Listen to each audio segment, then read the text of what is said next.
Dritbra fest, da. Du kødder. Hun gjorde ikke det. Ja, jeg vet.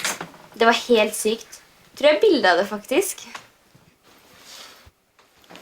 Hva er det? Har du tenkt å legge ut det der på nettet? Gidder du, eller? Bare ikke bry deg. Og siden når ble du så sinnssykt moralsk uansett? Greit. Greier du deg her helt alene? Tror jeg klarer meg, ja. Hæ? Nei, bare broren min. Ja, legger dem ut nå. Hysj.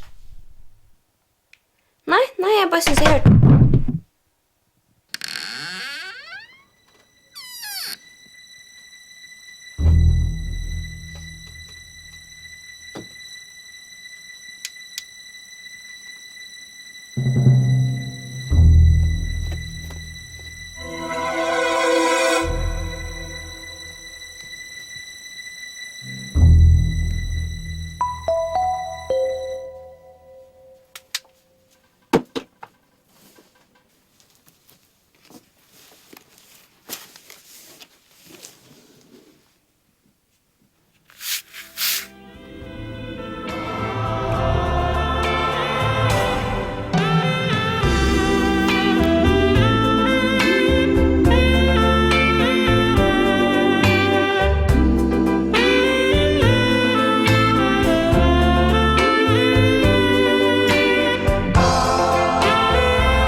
Om jeg skal legge de ut?